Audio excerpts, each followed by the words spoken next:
إن الحمد لله نحمده ونستعينه ونستغفره ونعوذ بالله من شرور أنفسنا ومن سيئات أعمالنا من يهده الله فلا مضل له ومن يضلل فلا هادي له أشهد أن لا إله إلا الله وحده لا شريك له وأشهد أن محمدا عبده ورسوله اللهم صل على محمد وعلى آل محمد كما صليت على إبراهيم وعلى آل إبراهيم إنك حميد مجيد اللهم بارك على محمد وعلى آل محمد كما باركت على إبراهيم وعلى آل إبراهيم إنك حميد مجيد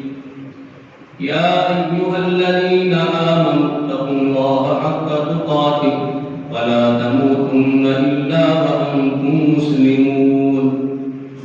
يا أيها الناس اتقوا ربكم الذي خلقكم من نفس واحدة وخلق منها زوجها وبث منهما رجالا كثيرا ونساء واتقوا الله الذي تساءلون به والأرحام إن الله كان عليكم رقيبا يا أيها الذين آمنوا اتقوا الله وقولوا قولا سديدا يصلح لكم أعمالكم ويغفر لكم ذنوبكم ومن يطع الله ورسوله فقد فاز فوزا عظيما أما بعد فإن خير الحديث كتاب الله وخير الهدي هدي محمد صلى الله عليه وسلم وشر الأمور محدثاتها وكل محدثة بدعة وكل بدعة ضلالة وكل ضلالة في النار. أعوذ بالله السميع العليم من الشيطان الرجيم. بسم الله الرحمن الرحيم. والعصر إن الإنسان لفي خسر إلا الذين آمنوا وعملوا الصالحات وتواصوا بالحق وتواصوا بالصبر.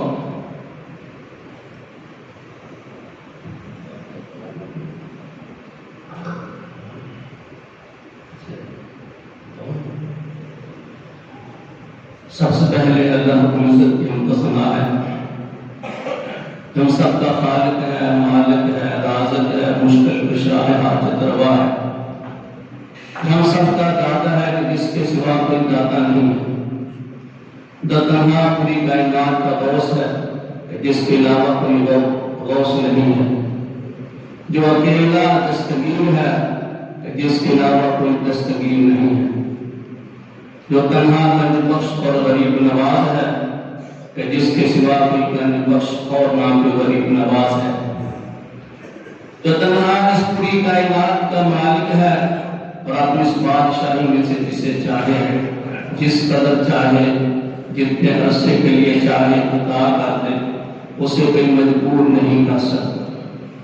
اس کے بعد لا تعداد انگنت بے حساب درود و سلام اس ذات اقدس پر جن کا نام نامی اسم گرامی جناب محمد رسول اللہ صلی اللہ علیہ وسلم، جنہیں اللہ تعالیٰ نے انسانیت کی رہنمائی کے لیے مبعوث فرمایا اور آپ نے اللہ کا پیغام لوگوں تک پہنچایا۔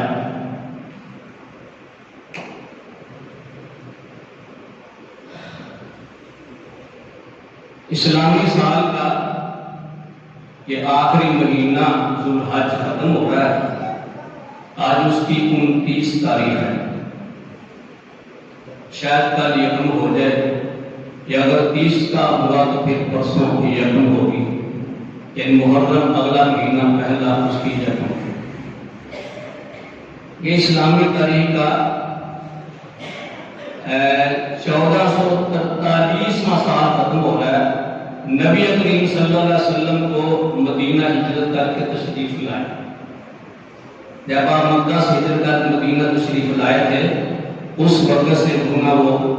آپ کو 1443 سال مکمل ہو رہے ہیں اور کل یا پرسوں 1444واں سال شروع ہونے والا ہے۔ یہ اسلامی سال یا دیگر جو بھی مہینے ہیں محرم کے علاوہ جنوری، فروری وغیرہ، یہ سال کے اختتام اور سال کی ابتدا صبح ہوتی ہے، شام ہوتی ہے، اسی طرح زندگی تمام ہوتی ہے۔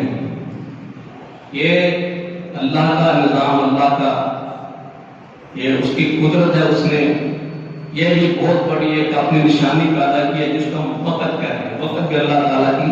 بہت بڑی نشانی ہے۔ وقت ایسی چیز ہے کہ یہ ٹھہرتا نہیں ہے،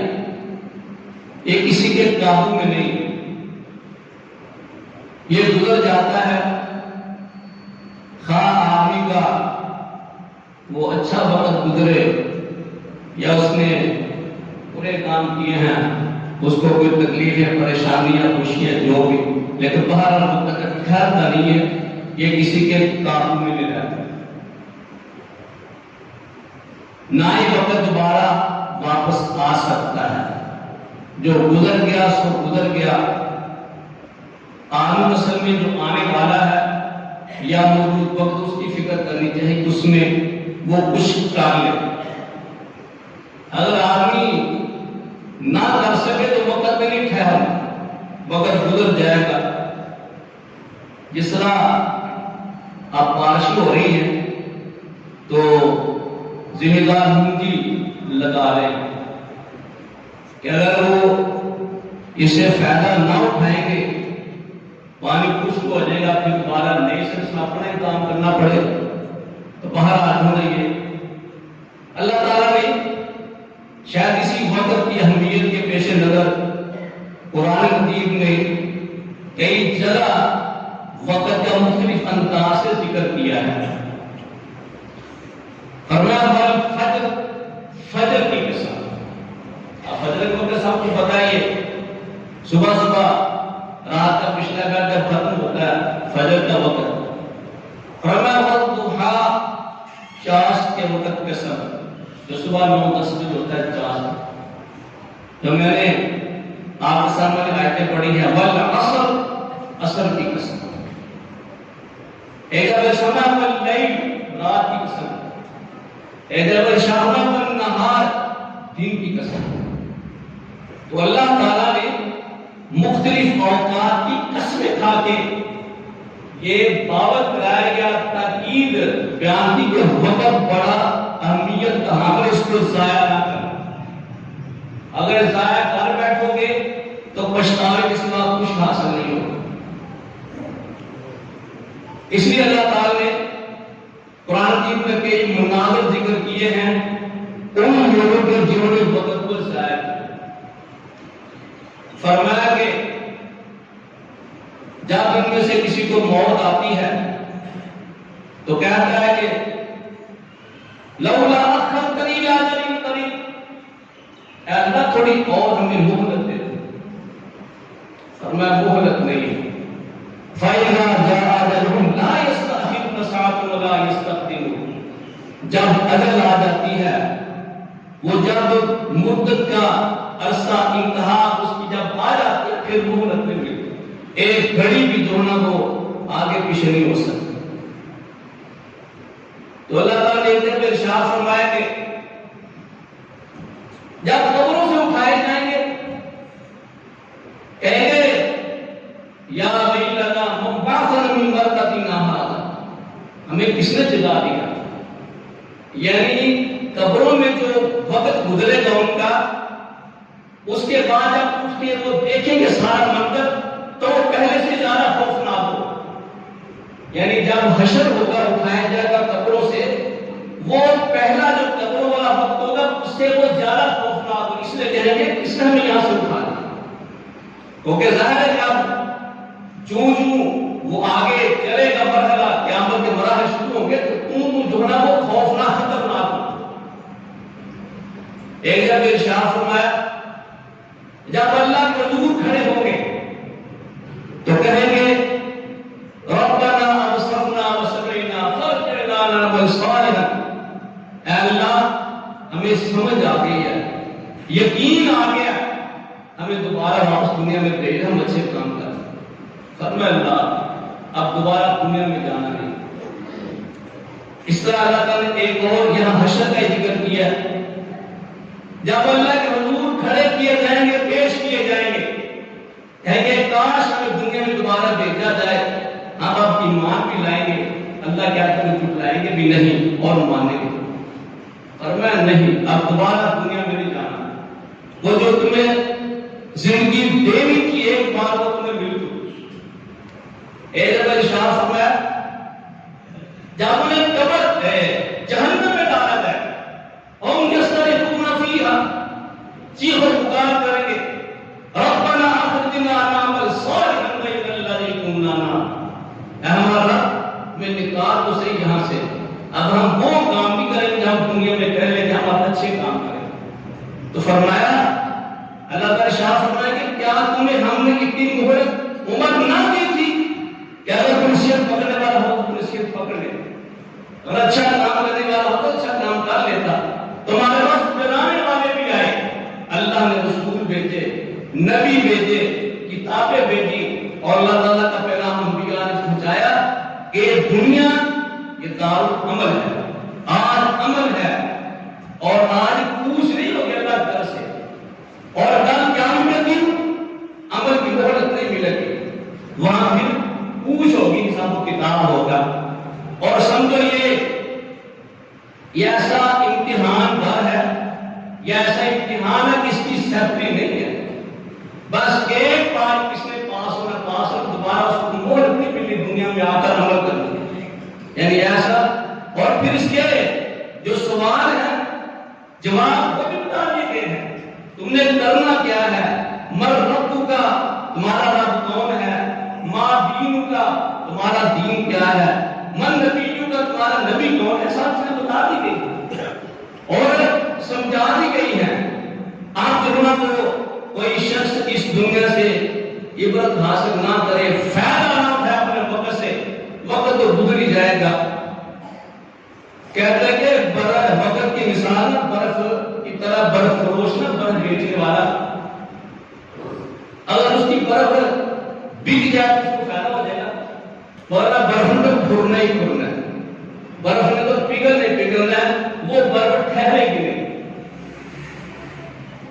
بعض کہتے ہیں کہ وقت نہ تلوار کی طرح ہے، تلوار سے اتنا استعمال کر دو تو فائدہ، اگر تلوار تمہیں واپس آ کے لگ جائے تو وقت تمہیں کام دے گا، اگر وقت سے فائدہ نہیں اٹھا گا وقت تمہیں کھا جائے گا اور تمہیں دگنا وہ نقصان ہوگا۔ تو اللہ تعالیٰ نے قرآن کریم میں کئی جگہ پہ ارشاد فرمایا، ہم نے زندگی اور موت کا یہ جو نظام بنایا ہے، انسان کو مہلت دی ہے، یہ کام کرنے کے لیے ہے، آخرت کے لیے، کامیابی کے لیے کام کرنے، اچھے کام کرنے اور سارے اعمال سر انجام دینے۔ لیکن انسان کو کس قدر غافل ہے کہ اللہ تعالیٰ کا یہ جو نظام چل رہا ہے اس میں ہماری عبرت اور درس ہے کہ وقت تو گزری جانا ہے، اگر فائدہ اٹھا لیں گے تو ٹھیک، ورنہ جو نا وہ وقت قابو میں نہیں رہے گا، نکل جائے گا۔ اور جب اللہ کا بھی نمبر آ جاتا ہے تب تلوار تھوڑا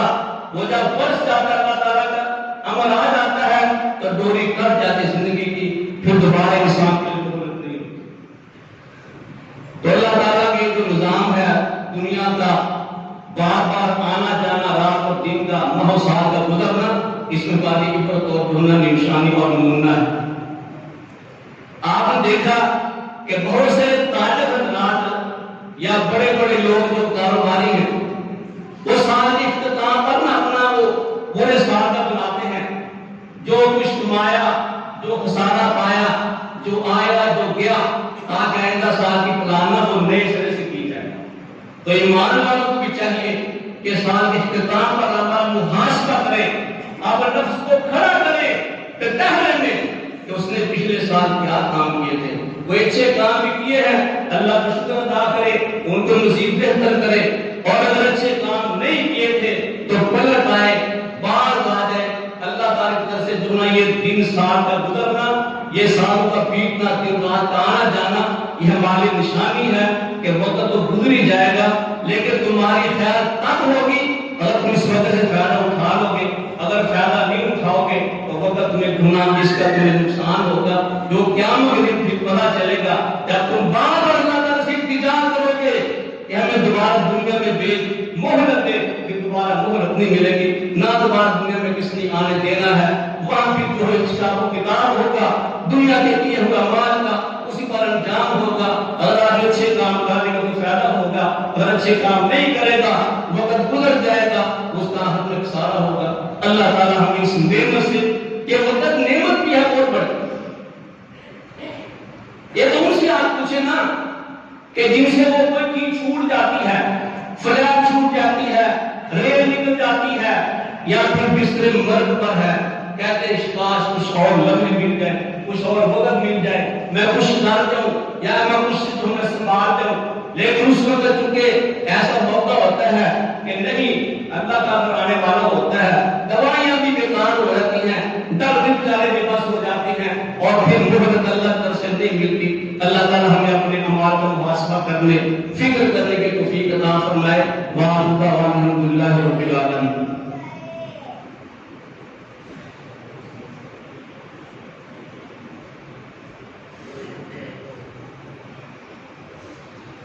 إن الحمد لله نحمده ونستعينه ونستغفره ونعوذ بالله من شرور أنفسنا ومن سيئات أعمالنا، من يهده الله فلا مضل له ومن يضلل فلا هادي له، أشهد أن لا إله إلا الله وحده لا شريك له، وأشهد أن محمدا عبده ورسوله۔ جس طرح یہ وقت اللہ تعالیٰ کی مخلوق ہے۔ اسی طرح آج کل آپ دیکھ رہے ہیں کہ بارشیں جو نا یہ بہت زیادہ ہو رہی ہیں، اور کئی علاقوں میں امریکہ وغیرہ کے کئی علاقوں میں آگ لگی ہوئی ہے، یعنی آگ پہ قابو ہے اور بارشیں بھی جو نا وہ تباہی مچا رہی ہیں۔ یعنی اللہ اپنی قدرت کی نشانیاں دکھاتے ہیں کہ میری یہ قدرت ہے، یہ میری نشانی ہے۔ تو آپ اللہ کے امر کو ٹال نہیں سکتے، آپ بارش کو روک نہیں سکتے، بارش کو آپ روک نہیں سکتے۔ ہاں اس سے بچاؤ کے لیے آپ اہتمام کر سکتے ہیں، مکان کا، گھر کا، چھپر کا، یا اپنے جو ہے وہ جو سیلابی علاقے ان میں جو ہے آپ بچاؤ کے کئی چیزیں اختیار کر سکتے ہیں، ڈیم بنا سکتے ہیں، نہر ٹھیک کر سکتے ہیں، بند ٹھیک کر سکتے ہیں وہاں پر۔ تو آپ یعنی اللہ کے نظام کو آپ نہیں روک سکتے، لیکن اللہ نے اس نظام کے اندر رہنے کے لیے تمہیں جو چیزیں دی ہیں، تمہیں جو اللہ نے وہ تو ایک اپنی استعمال کریں۔ آپ اس میں جو نا وہ ٹھیک اچھی بات چینل والے نا وہ لے کے گھومتے ہیں کہ یہاں فلاں گلی میں پانی ہے، فلاں سڑک پہ پانی ہے، فلاں محلے میں پانی ہے۔ اچھی بات ان چیزوں کو اجاگر کرنا چاہیے تاکہ انتظامیہ بھی اپنے وہ کام کو کرے، سنبھالے، سمجھے کہ یہ ذمہ داری ہے۔ لیکن وہاں ہماری شہری کی بھی ذمہ داری ہے، جو لوگ ہیں افراد معاشرے شہر ان کی بھی ذمہ داری کہ وہ بھی دیکھیں کہ ہم اپنی ذمہ داری کس طرح پوری کر رہے ہیں۔ کیا آپ نے دیکھا نہیں یہ جو گلی محلوں میں جو گند نظر آتا ہے، ٹھیک ہے اٹھانا تو غلطیاں نہیں ہے، لیکن ہم میں سے بہت سارے ایسے ہیں جو اپنا گندہ وہ سامنے نالی میں ڈال دیتے ہیں، اپنی گلی میں پھینک دیتے ہیں، پمپر ہے، کوڑا ہے، سبزی کا کچرا ہے۔ کیا اللہ نے تمہیں عقل شعور نہیں دیا کہ تم اس ملک میں شہری ہو؟ تمہاری بھی ذمہ داری کہ تم نے شہر کو محفوظ رکھنا، اس کو زمانہ بچانا، اس کی حفاظت کرنی۔ شہری کا بھی فرض ہے، ایک کام میں فرض ہے اور شہری کا بھی فرض ہے۔ اور کئی ایسے پدپت ہوتے ہیں، اللہ نے نہایت مکان بنایا ہے اور کچرا سالانہ وہ سیمنٹ کا، بجری کا، پتھروں کا وہ سامنے گلی میں نالی میں ڈال دیتے ہیں، اور کئی تو جو ہوتے ہیں نا وہ بڑا جو میل ہو رہا وہاں ڈال دیتے ہیں۔ اب انتظامیہ کو تو نہیں پتا کہ اندر کیا بن گیا، اس لیے بھائیوں یہ ہماری بھی ذمہ داری ہے، جہاں انتظامیہ کی ذمہ داری ہے وہاں شہری کی بھی ذمہ داری ہے۔ طبعا اس میں جو نا وہ دونوں قصوروار ہیں، شہری بھی اور انتظامیہ بھی۔ اللہ تعالیٰ سب کو اپنے اپنے جو نا وہ ذمہ داری کے ساتھ کرنے کی توفیق عطا فرمائے۔ لیکن ہر اس میں عبرت ضرور ہے کہ اللہ کے نظام کو کوئی شخص روک نہیں سکتا۔ اب بارشیں جو ہو رہی ہے اللہ نے برسانی ہے، جو اللہ کا نظام ہے۔ ہاں اللہ تعالیٰ سے آپ دعا کر سکتے ہیں کہ یا اللہ اللہم حوالینہ ولا علینا، یا اللہ ہمیں نہیں چاہیے، جدھر چاہیے وہاں بارشیں لے جا، صحراؤں پہ لے جا، جنگلوں پہ لے جا، نہروں پہاڑوں پہ لے جا۔ آپ اللہ سے یہ دعا کر سکتے ہیں، اللہ تعالیٰ رسول خود بھی دعا فرمائیے، لیکن آپ اللہ کے نظام کو روک نہیں سکتے۔ اسی طرح چونکہ یہ ہجری سال شروع ہو رہا ہے تو اصل میں یہ ہجری سال ہمارا اسلامی سال ہے جس کی ابتدا محرم سے شروع ہوتی ہے۔ حضرت عمر فاروق رضی اللہ تعالی عنہ ان کا یہ یکم محرم یوم شہادت بھی ہے۔ 26 محرم پہ وہ حملہ ہوا تھا، ابو لؤلؤ فیروز مجوسی نے ان کو خنجر سے زخمی کیا تھا، تو آپ 4-5 دن وہ زخمی رہے، پھر یکم محرم کو آپ اللہ کے ساتھ اللہ کے پاس چلے گئے۔ تو ان کی یہ شہادت کا بھی جو نا وہ دن ہے، اور اسی طرح ان کی جہاں بہت ساری نیکیاں ہیں ان نیکیوں میں سے کہ ہجری سال کی ابتدا بھی ہے۔ ہجری سال کی جو نا وہ ابتدا حضرت عمر فاروق جو نا وہ ان کے دور میں اللہ تعالیٰ نے دین کو بڑا سربلند کیا، بڑا دین پھیلا، مسلمان جو نا وہ ان کی تعداد بڑی، بلکہ کفر کی دیوت بڑی تاج سر ہوئی، فارس کی اور روم کی۔ اس طرح ان کے نا وہ معاملات کافی پھیل گئے، دفتری معاملات بھی، انتظامی معاملات بھی، اور اللہ تعالیٰ نے پھر عمر فاروق کو جو ایک وہ دیا تھا حسن رائے یا ان کی ثواب دیدی رائے کہ اللہ تعالیٰ رسول نے شاہ فرمایا اللہ عمر کی زبان اور دل پر حق کو جاری کر دیا، اور بعض عمر فاروق مشورہ دیتے ہیں اللہ علیہ وسلم کو تو اللہ تعالیٰ نے کشرا حکم نازل کر کے فرما دیتے کہ یہ حکم جو نا وہ نازل کیا جائے۔ اس لیے آپ نے ارشاد فرمایا کہ شیطان کو سے اس قدر ڈرتا ہے کہ جس راہ سے عمر جاتا ہے شیطان کو رستہ چھوڑ دیتا ہے۔ حضرت رضی اللہ تعالیٰ عنہ چونکہ وہ انتظامی معاملات کافی بڑھ کے پھیل کے انہیں بہت ساری دنیا اور شعبے قائم کیے جن پر آج دنیا دونوں اپنا نظام چلا رہی ہے، اور ان سے ایک عمر لاج بھی ہے، وہ غریبوں، بیواؤں، مسکینوں اور بچوں کی دیکھ بھال کا نظام جس کو آج یورپ نے اپنایا ہے۔ عمر لاج وہاں اب لوگ وہ کافر انہیں اپنے عمر لاج یہ جاری کیا ہوگا کہ ان کے ہاں کوئی بچہ، کوئی بیوہ، کوئی یتیم دونوں بھوکا نہیں رہنا۔ میرا فروغ کا جو نہیں لاحت دونوں اپنایا ہے ہمارے بچوں اور اللہ تعالیٰ کے حوالے۔ اسی طرح انہوں نے پولیس کا، عدل کا سارا، تو ان کے سامنے ایک بار نہ وہ کوئی معاملہ پیش آ گیا کہ یہ کام نہ شبان میں ہے۔ وہ کہنے لگے یہ شبان تو نہیں تھا، یہ شبان کون سا ہے؟ یہ آنے والا شبان ہے یا پچھلا شبان ہے؟ کون سا شبان ہے؟ پھر جو ہے ضرورت محسوس ہے کہ ہمیں اپنی تاریخ مرتب کرنی چاہیے جس پر اپنا ہم نظام چلائیں، اپنے معاملات کا، اپنے کاموں کا، اپنی ضروریات کا۔ تو مختلف جو چیزیں طے ہوئی یا پیش ہوئی تو کسی نے کچھ کہا، کسی نے کچھ کہا، بلاخر جو ہے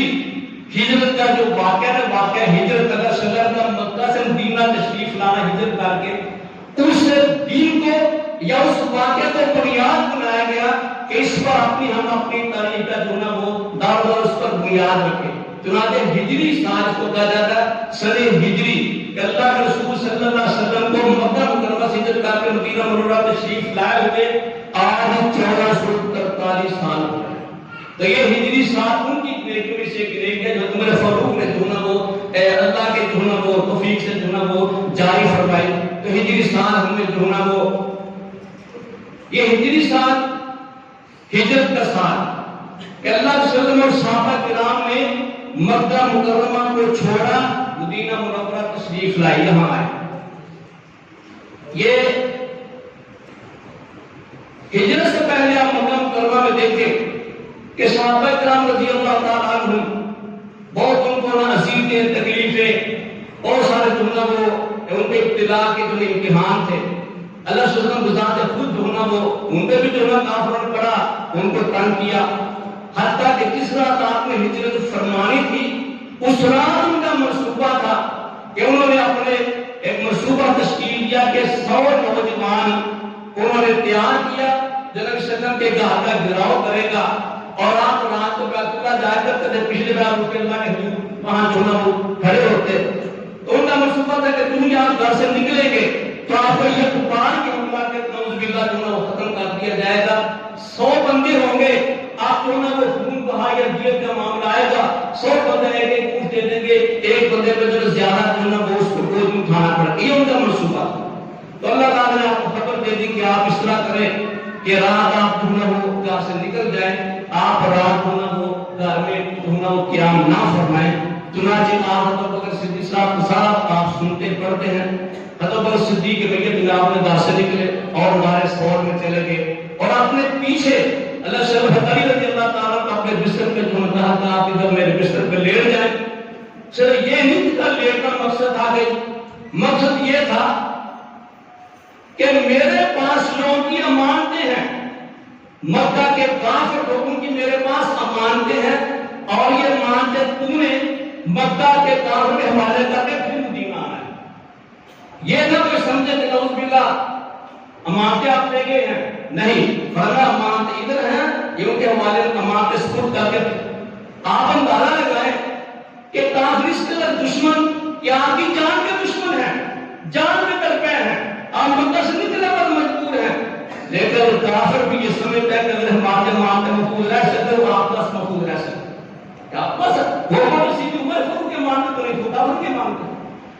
تو اللہ صلی اللہ علیہ وسلم وہ اس قسم کرسی کے عالم میں نکلے کہ 3 دن غار ثور میں ٹھہرے، پھر آپ وہاں سے مدینہ کے لیے جو روانہ ہوئے، چھپتے چھپاتے ایجنسیوں کے پیچھے انہیں نام کر رکھا تھا کہ دونوں کو یا دونوں میں سے ایک جس کو کوئی زندہ مردہ پکڑ کر اس کو 100 اونٹ انعام دیا جائے۔ اس قدر دونوں کو صورتحال گمبھیر تھی، حتیٰ کہ آپ کا پیچھا بھی کیا گیا۔ حضرت سعد بن مالک رضی اللہ تعالیٰ عنہ اس وقت مسلمان نہیں تھے، وہ بھی پیچھا کرتے کرتے آپ تک پہنچ گئے قریب، لیکن اللہ نے جو ان کو روکا، ان کا جو گھوڑا تھا نا وہ گر گیا، ٹوٹل گر گیا۔ اس نے پھر اٹھایا، لمحہ جو واقعہ، اس نے پھر پیچھا کیا، پھر گرا، تیسری مرتبہ جب گرا تو اس کی جو ٹانگیں ہیں نا گھٹنوں تک زمین میں دھنس گئی۔ خود کہتے ہیں کہ اس قدر جو نا وہ زمین میں دھنسی، جب ان کی اس کے گھٹنے باہر آئے اس قدر غبار تھا کہ میری آنکھیں جو ہے چودیات مجھے کوئی کی نظر نہ آئی۔ میں سمجھ گیا کہ اللہ تعالیٰ کی حفاظت ان کے ساتھ ہے، میں ان کو نہیں پکڑ سکتا، تو میں نے اللہ صلی اللہ علیہ وسلم کے سامنے التجا کی کہ آپ مجھے معاف کر دیں اور جو ہے وہ میں آپ کا پیچھا نہیں کروں گا۔ چنانچہ اللہ صلی اللہ علیہ وسلم نے ان کو جو ہے معاف کر دیا تھا۔ میں آپ کے بارے کس کو بتاؤں گا بھی نہیں۔ صاحب اس نے یہ بھی سمجھا کہ بہتر موقع ہے کچھ لکھوا لے کہ ہمارے لیے مستقبل میں کوئی جو ہے وہ امان و پروانہ، تاکہ حضرت سراقہ بن مالک پروانہ لکھ کے دیا، امان بھی لکھ کے دی کہ جب ہمارا غلبہ ہوگا تجھے کچھ نہیں کہا جائے گا۔ اور ساتھ آپ نے ارشاد فرمایا سراقہ اس وقت تیرا کیا حال ہوگا جب تیرے ہاتھوں میں کسرا کے چادر پہنائے جائیں۔ یہ اپنے مشن کے ساتھ کامیابی، مشن پر کام رہنا، مشن کی کامیابی کا یقین تھا کہ اللہ نے مشن دے کر بھیجا، میں مکمل ہوں گا، میں کامیاب ہوں گا۔ اور یہ تیسرا وہی ہے جو ایران کا بادشاہ تھا، فارس کا بادشاہ تھا، اور پھر عمر فاروق رضی اللہ تعالیٰ کا دور چلتا ہے۔ 16 ہجری میں یہ فارس کی علاقہ فتح ہوتا ہے اور کسرا کا وہ خزانہ مالک بن سارا بشر میں لا کے دیر کیا جاتا ہے، اس میں وہ کسرا کے ہاتھوں میں وہ جو کنگن ہے وہ وہاں لایا جاتا ہے۔ حضرت عمر فاروق کہتے ہیں سراقہ ادھر آؤ، آج اللہ صلی اللہ علیہ وسلم کی پیش گوئی کے پورا ہونے کا دن ہے۔ اس اللہ تعالیٰ نے جو ہے وہ مشن مکمل کیا۔ تو آپ اندازہ کریں کہ اللہ صلی اللہ علیہ وسلم جب مکہ سے نکل رہے ہیں، بڑی قسم پرسی، بڑی مطلب خوف کی حالت اور پریشانی کا عالم، تو جب رسول دنیا سے رخصت ہوئے ہیں تو آپ جزیرہ عرب سارا بلکہ اس کے بعد اسلام دستک دے رہا تھا، تو اللہ تعالیٰ کے رسول اور صحابہ کرام کی جو قربانیاں تھی اللہ نے ان کو قبول کیا، اور ہجرت کے واقعہ کے بعد پھر وہ پہلے والی صورتحال نہیں رہی، کوئی مصیبت، کوئی آزمائش، کوئی پریشانی جو مکہ میں تھی، پھر اللہ تعالیٰ نے فتوحات کی، ترقی کی، کامیابی کی، اور صحابہ کرام رضی اللہ تعالیٰ عنہ نے اسلام کی جڑیں بھی اردو میں لہرائے۔ تو حضرت عمر فاروق کا موقف یہ تھا کہ یہ واقعہ ہجرت ہماری اسلامی تاریخ کا ایک اہم موڑ ہے، ٹرنل پوائنٹ ہے کہ پہلی تکلیفوں والی زندگی تھی، اس کے بعد اللہ تعالیٰ ہمیں کامیابی عطا فرمائی۔ اس لیے ہجرت باقی ہجرت کی بنیاد بنا کر اسلامی تاریخ کی بنیاد رکھی، اور آج اس طرح 1443 سال ختم ہو رہا ہے۔ ان کی نیکی میں سے ایک نیکی ہے، اس لیے ہمیں جو ہے وہ کوشش کرتے ہیں کہ ہمارا جو اسلامی تشخص ہے ہم اس کے ساتھ جڑے رہیں، اسلامی طریق کو یاد رکھیں، بچوں کو سکھائیں، اپنے معاملات میں، اپنی چیزوں میں اسلامی طریق کو جو ہے وہ ذکر کریں، اور خاص طور پہ صحابہ کرام کی قربانی کو نہ بھولیں۔ انہیں کی قربانی کا یہ ثمر ہے، انہیں کی قربانی کا یہ صدقہ ہے کہ اللہ نے اسلام پوری دنیا میں غالب کیا اور غلبہ عطا فرمایا۔ ایک سوال تھا کہ کسی پہ الزام لگانا یا تہمت لگانا، بدگمانی، اس طرح کی چیزیں، اسلام نے اس کی بڑی سخت تنبیہ فرمائی۔ ویسے ہمارے ہاں جو ہے نا وہ اس کو معمولی چیز سمجھا جاتا ہے، یہ معمولی نہیں ہے۔ اس پہ الزام لگا دینا کسی بھی قسم کا، بد کرداری کا، مالی کرپشن، جس طرح آپ دیکھ رہے ہیں وہ ہمارے سیاستدان بھی کرتے ہیں، اور بھی کئی لوگ جو ہے اس میں کر دیتے ہیں، تو کسی پہ الزام لگانے کے لیے جو ہے وہ ثبوت بہت ضروری ہے۔ اگر آدمی کا ثبوت ہے تو ٹھیک، ورنہ جو شخص الزام لگائے اور قاضی کے سامنے ثبوت پیش نہ کر سکے، اس کو جو ہے وہ 80 درے لگانے کی سزا ہے۔ اس طرح کسی بارے میں بدگمانی ہونا پیدا کرنا یہ بھی ٹھیک نہیں ہے۔ اور ویسے ہمارے یہ عام چلن بن گیا ہے کہ جس کے ساتھ ہمارا کوئی اختلاف ہے نا، نظریاتی یا عقیدے کا بھی یا کوئی معاشرتی، ہم اس کو چاہتے ہیں کہ آپ اس کو زندہ رہنے کا حق حاصل نہ ہو، یہ بہت بڑا غلط رویہ ہے. ظاہر ہے کہ ایک معاشرہ ہے تو سارے انسان ہیں, سب کے اپنے اپنے جو ہے حیثیت اور حقوق ہے, تو اس لحاظ سے جو ہے احترام باہمی یہ بہت ضروری ہے, اور کسی پر جو ہے ناحق یا ناجائز جس کا ثبوت نہ ہو اس طرح کی تہمت کرنا یا الزام لگانا ٹھیک نہیں ہے. اور بعض ایسا بھی ہوتا ہے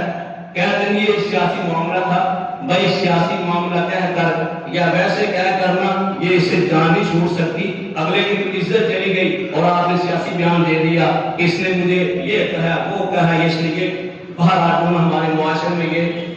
بہت بڑا المیہ اب چل رہا ہے. جس طرح آپ دیکھ رہے ہیں کہ ملک کی صورتحال جو ہے وہ بڑی گمبھیر ہے, اس میں اداروں کا بھی کردار ہے,